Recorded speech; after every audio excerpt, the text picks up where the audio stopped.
A biblical perspective on life, culture and current events. This is 2020 on Vision. Our next guest says something is wrong in Australia. Family First has called on authorities to rein in Sydney's Muslim hate preachers who are calling for the killing of Jews and for Sharia law to be implemented in Australia. Senate candidate Lyle Shelton said there was no place in Australia for incitement of violence or for Sharia law, which is oppressive to women and discriminates against non-Muslims.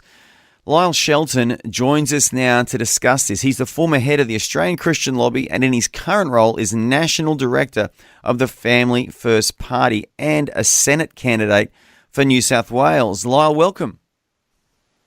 Thanks very much, Andrew. It's good to be with you.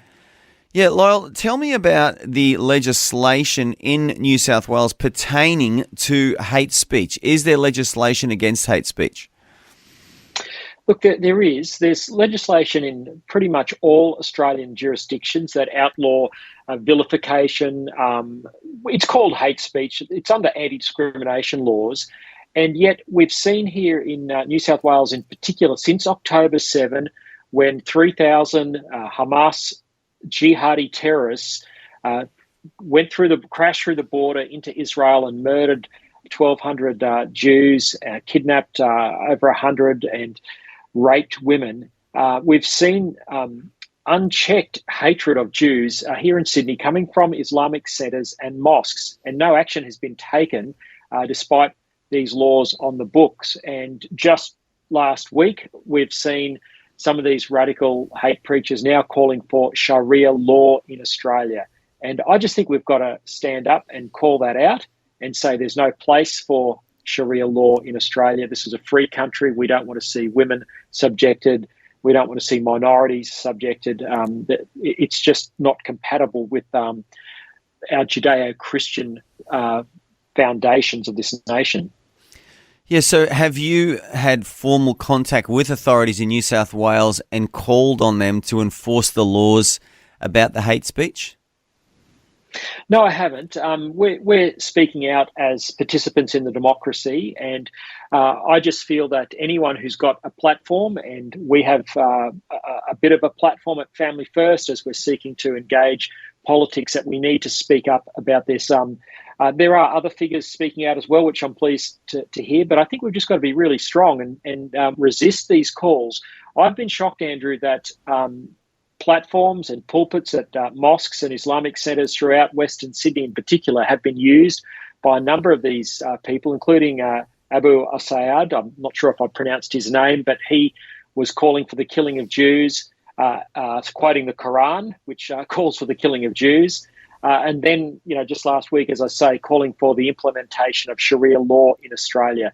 I think all of us who've got a platform, leaders, need to speak out and make it very clear that there's no place for this and we're not going to have it. Yeah, and has there been any media coverage about Sharia law being called for in Australia? And has there been any response from any government departments in Australia or state or federal government politicians? Well, this is what worries me, and this is why Family First exists, because we think there's a vacuum. There's not enough voices speaking into these areas. I can recall back in 2011 when the then Rudd government was in power, and the Attorney General at the time, Labor's Robert McClellan, a very good man, he made a number of public statements as far back as 2011 that there would be no Sharia law in Australia. And this is a Labor government saying this. Now we've got Labor today essentially, promoting the agenda of Hamas in Gaza by supporting their political ambitions and using the most vile tactics to achieve those positions. So today's Labor is a million miles away from Robert McClellan. The other point I'd make, Andrew, is that the other call that was, or the other group that was speaking in mosques or Islamic centres recently was Hizb ut-Tahrir, which is a deemed terrorist organisation in Germany, in Britain and in other countries. Yet here in Australia, their preachers can grace the pulpits of mosques in Western Sydney with impunity. Now, I think that's really, really concerning, and it just shows that our government and our body politic in general is not taking these threats seriously enough. We must not allow a foothold for Islamic terrorist ideology in Australia, let alone in our Islamic centres.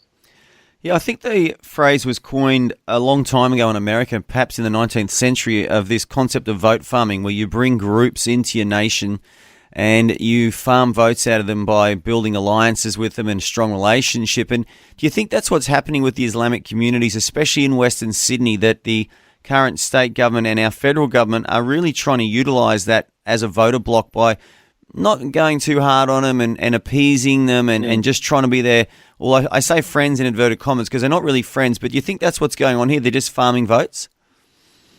Yes, I do. I think Labor in particular has, pretty much owned the Muslim vote in Western Sydney for many, many years. And, the imams seem to support Labor. But now the imams, since October 7, have become quite aggressive in their support for Hamas's political objectives in Gaza, which I think is despicable. They never call out the violence and the terrible tactics of rape and murder and kidnapping as they support this agenda. And I think what we're seeing is Labor has gone soft on these imams because it wants that Muslim vote. It takes it for granted and doesn't want to upset these electorates out in Western Sydney, where a huge proportion of the population now are Muslims. Yeah, absolutely. It certainly looks like that, and it's very cynical politics, isn't it? And not really for the benefit of the majority of Australians, but that is the world we live in, Lyle, and it seems to be taking place in Britain, it's taking place in France, it's taking place now in America. It looks like the Biden government is basically bequests to the Muslim voices in their government as well and aren't really taking a strong stand on behalf of Israel. I think the Israeli Prime Minister last week addressed Congress, and I think 40 to 50 Democrat politicians refused to attend, including Kamala Harris, who's just been pre-selected as the next leader of the Democrats to go against Trump. Yeah, it's a real worry. We're seeing politicians right across the West, including in America, as you just mentioned, kowtowing to these large Muslim minorities. We've seen in the last couple of weeks riots in London amongst the Islamic community there, buildings set on fire. We've seen a lot of violence, knife attacks, including London and France quite recently. There are lots of countries where there's Sharia law, but no one is looking to move to those countries for a better life. That's what worries me about the calls for Sharia law to be introduced into Australia. It's a legal system that does not result in peace and harmony and tranquility. It results in people wanting to go somewhere else for a better life. Now, we don't want to import Sharia law here. We don't want what has been in some of those countries where people have fled from to be imported here.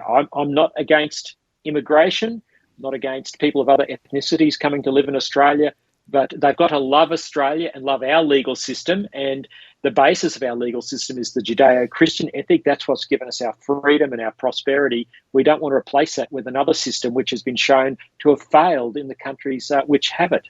Absolutely. But if you go far left enough, Lyle, you end up in communism, don't you, or totalitarianism. So I think the more left politicians are, the less they really care about personal freedom.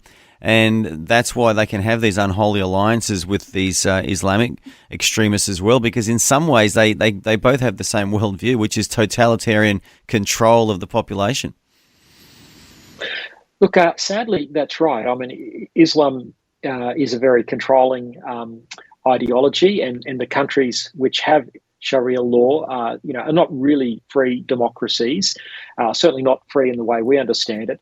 And then on the left of politics, where you have this, cultural Marxist identity politics approach, whether it's the LGBTIQA plus political agenda or critical race theory, that's very totalitarian in its application.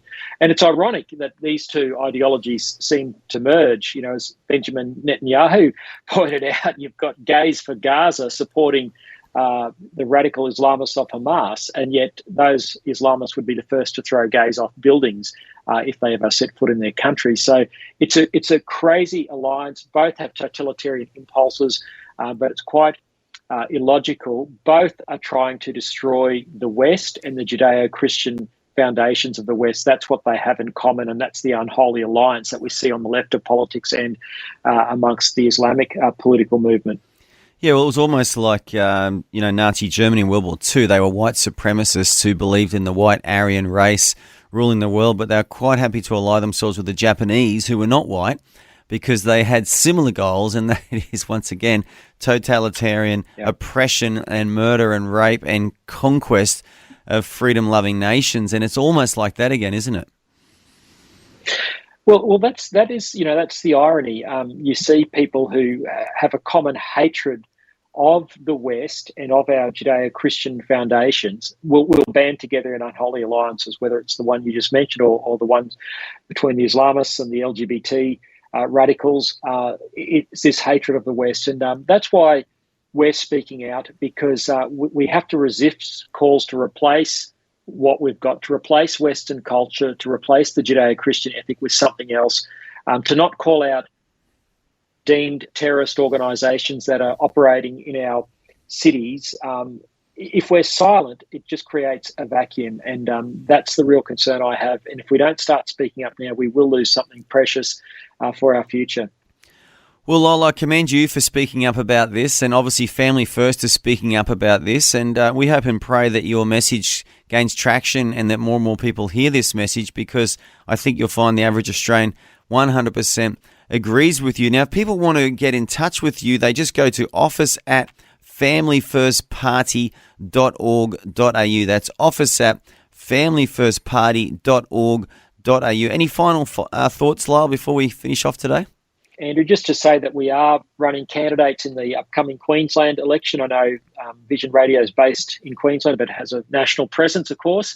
And we're looking to raise, bold and principled candidates who will speak up for the truth into the vacuum that's been created by our politics. So, we'd encourage people to consider those candidates at the upcoming Queensland election. And once again, to contact Lyle and Family First, go to office@familyfirstparty.org.au. Lyle Shelton, I want to thank you for joining us on 2020 Today.